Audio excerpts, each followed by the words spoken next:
In the last 4 years, I've made over 1,300 pints in my Ninja CREAMi, which means ice cream has been pretty much my entire life. I even made a book about it. These are the 22 tips I wish I had as a beginner that would have saved me hundreds of headaches and mediocre pints. If I had to make a fresh recipe every single night, I would never use the CREAMi consistently. And there's one thing I did when I first ordered mine that completely solved that problem. After the CREAMi is in your cart, add some extra pints while you're at it. I'll link my Amazon storefront in the description to everything I use to cream daily. Once you have all those pints, make good use of them. Like an absolute cream fiend, I've got 10 to 15 pints in my freezer that I'm always rotating through depending on what I have a taste for that night. That said, I would meal prep your pints. 6 pints takes about 30 minutes and you're done for the entire week. And when you're prepping and eating that many pints, there's one thing you absolutely cannot skip. Have you ever had gnats flying around your house but had no idea why? Then one day you find a moldy black banana hiding behind a bag of chips? If you don't clean your CREAMi properly after every use, instead of gnats, your kitchen will smell like Fromunda cheese and you'll be mixing old moldy ice cream into every single pint. Now, once your CREAMi is clean and ready to go, here's where most beginners get confused, and I was guilty of this as well. There are 7 settings on the OG Ninja CREAMi. Since I only make low-calorie ice cream, I expected to always use the light ice cream setting.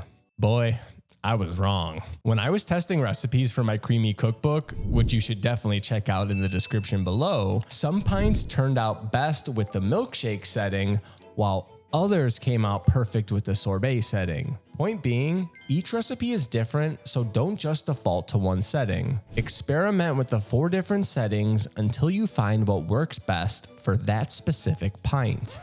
Wait, Nick, I thought you said there were 7 settings. Well, there are, but one is just a mix-in setting, and 2 of the others are basically exact copies of each other. So for experimenting, focus on these 4.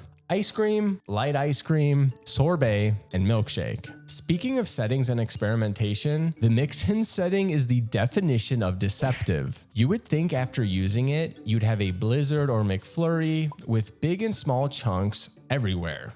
That's far from the case. Most of the time, it breaks your mix-ins down into tiny crumbs. I tested many different techniques, literally hundreds of times, so every single recipe in my cookbook not only gives you mix-ins throughout the entire pint, but big and small chunks spread throughout as well. Some of these include refrigerating some, freezing some, and dipping some in milk before freezing. In conclusion, you can't trust the mix-in setting to do what it's supposed to. This might not sound like a big deal, but almost every recipe video I watch gets this wrong, and it can completely ruin your pint's consistency. Throwing thickeners like xanthan gum straight into liquid will cause it to clump up and float around in your pint. This means they can't do their job, which is to trap water and create that smooth, luxurious texture of cream. And when you're a beginner, you don't know any better. However, the solution is simple. Add all your dry ingredients into a container,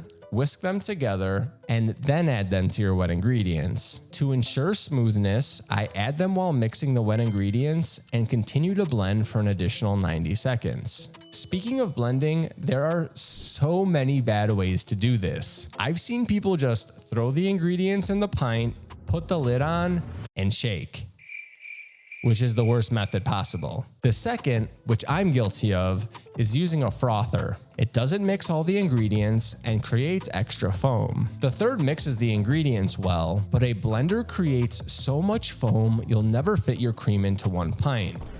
The solution?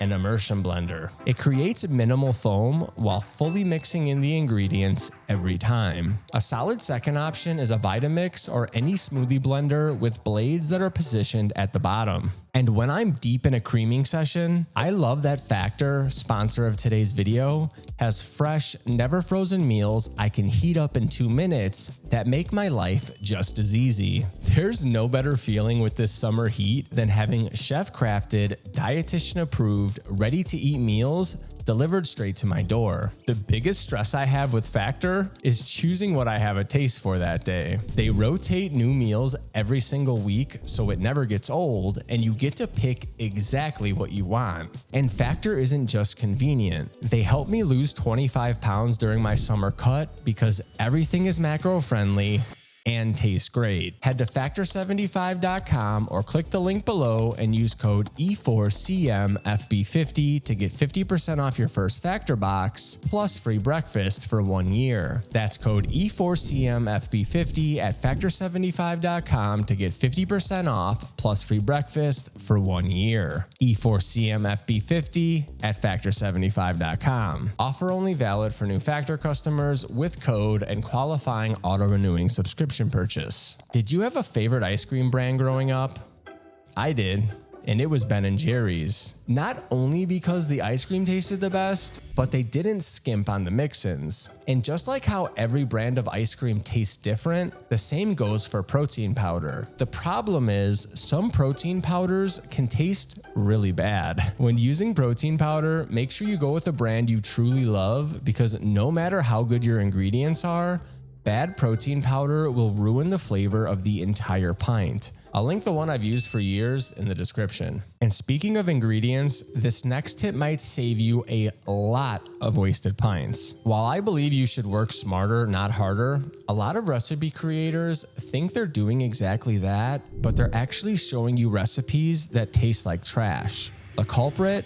1 or 2 ingredient recipes. Not only does it double or triple the cost per pint compared to using real ice cream ingredients that we'll talk about later, but it tastes way worse. That leads right into tip 11. Frozen items taste less flavorful and less sweet than when they have higher temperatures. So that protein shake or chocolate milk that normally tastes sweet and delicious from the carton tastes bland and flavorless once frozen. So make sure you taste your pint before putting it in the freezer. If it's not overly sweet and flavorful, add some sweetener or flavorings until it is. And if you want your pint to actually taste like ice cream, this next tip is the most important one yet. Real ice cream is made of cream, milk, sugar, an emulsifier, and a stabilizer. There are close substitutes for each one of these ingredients that are either lower calorie or higher protein and will make your pint taste as close to real ice cream as possible. To make it healthier and lower calorie, all you need to do is swap in high protein milk,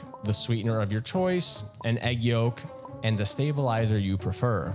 You might be thinking, okay, I have milk and sweetener, I don't really need the stabilizer. Or maybe you have all the ingredients, but you're using almond milk instead of regular milk and figure it's not a big deal. It is. Almond milk is 97% water, while fat-free milk is 91%. That 6% doesn't sound like much until you're eating a pint full of ice crystals, wondering why you're chewing mini ice cubes with every bite. What you can do, like in my cinnamon toast crunch recipe, is mix milk and almond milk together. But it will take some experimentation because too much almond milk and you're headed straight to Icelana.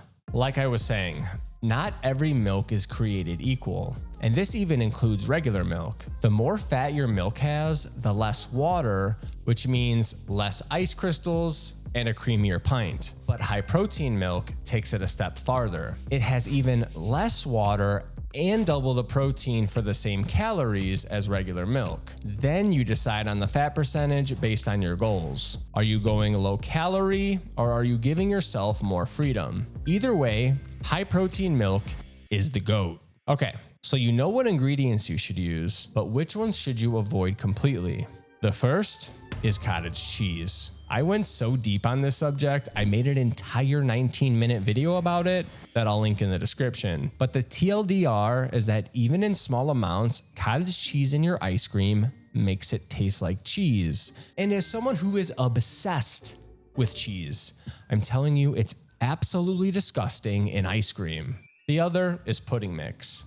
I get why people use it, but all it does is add unnecessary artificial flavoring when a bag of xanthan gum does the job better, lasts you months, and costs less. I go over these ingredients and more in detail in the magic formula for top tier ice cream section in my cookbook. While some ingredients are only good in theory, the ones that are truly great for low-calorie ice cream are often needed in tiny amounts. For example, every recipe in my cookbook uses xanthan gum somewhere between a half gram to 1 gram. Same with salt. And accidentally adding an extra gram because your scale didn't clock the first one will make your ice cream gummy, salty, and completely unbearable. Do yourself a favor and grab a scale that measures in 0.1 gram increments.